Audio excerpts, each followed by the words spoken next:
Alors voilà, actuellement les couleurs sont CMJN et je vous avais expliqué qu'il vaut mieux, à moins que vous ayez une très bonne raison de faire autrement, il vaut mieux travailler les couleurs en RVB puisque de toute façon quand vous allez intégrer le document dans InDesign, vous allez pouvoir l'exporter en CMJN si nécessaire. Mais CMJN c'est assez restreint comme performance couleur, donc il vaut mieux travailler en RVB, alors on va les modifier ça. Menu, fichier, mode colorimétrique du document, vous choisissez couleur RVB. Fichier, mode colorimétrique, couleur RVB. C'est quelque chose qu'on aurait pu choisir dans la boîte nouveau document. Il y avait le choix, mais on peut le faire encore après. Voilà, on est en RVB, c'est parfait.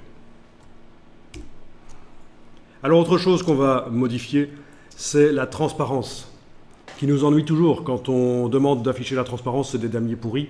Alors on y va, menu affichage, afficher le damier de transparence.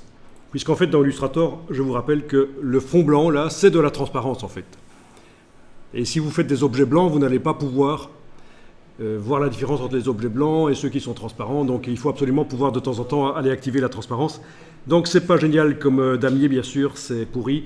Et donc, tout ce qu'on est en train de faire là, ce sont des choses qu'on ne devra plus faire par la suite, puisqu'on va enregistrer le document à l'endroit spécial et on va pouvoir... Alors on va aller modifier la couleur de ce damier de transparence. Menu, fichier, format de document.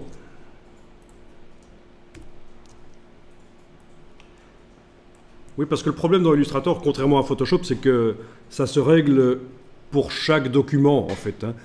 Si vous n'aimez pas le damier de transparence qui est là, pour chaque nouveau document que vous allez faire, vous allez devoir les modifier le damier de transparence. On va justement essayer d'éviter ça. Donc, dans fichier, format de document, je vais choisir ici grille de transparence grande, couleur moyenne, et je vais même cliquer sur un des deux échantillons de grille ici et le faire se rapprocher de l'autre.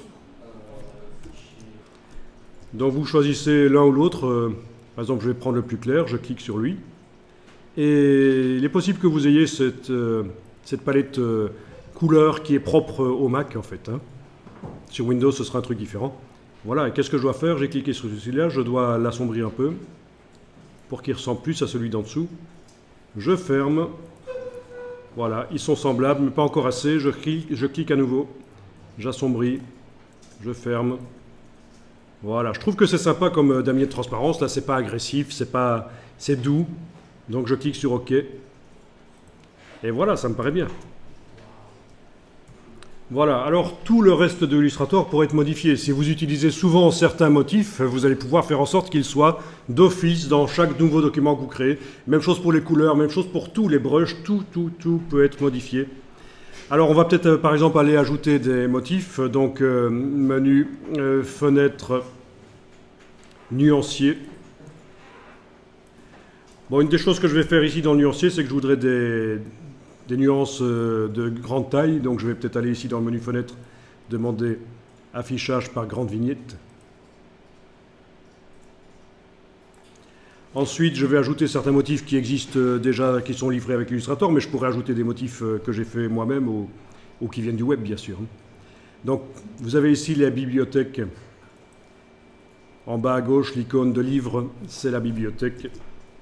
Et vous pouvez aller chercher motif. Par exemple, motif décoratif, héritage décoratif. Il y a une palette qui s'ouvre à côté.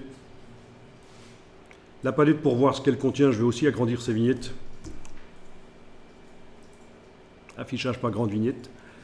Et s'il y a des motifs que je trouve sympas, je vais les cliquer sur eux et ils vont s'ajouter d'office au nuancier.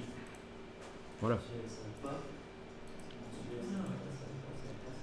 On peut aussi faire clic, majuscule, clic pour les sélectionner toutes, tous. Clic sur le premier, majuscule, clic sur le dernier. Et dans le menu ici, demandez ajouter au nuancier. Comme ça, ils y sont tous. Comme ça, vous voyez le principe, parce que quand vous allez chercher des nuanciers de couleurs, vous aurez parfois des centaines de couleurs. Donc, le principe du clic, majuscule, clic, cliquez sur le premier, majuscule, clic sur le dernier et demandez ajouter au nuancier, ça va vous régler votre problème, ça va aller vite. Voilà, bon, c'est juste un exemple, je ne vais pas aller plus loin. Vous imaginez que tout ce qu'on peut apporter comme modification à un document Illustrator peut être ajouté comme ça dans toutes les palettes. On peut ajouter des choses.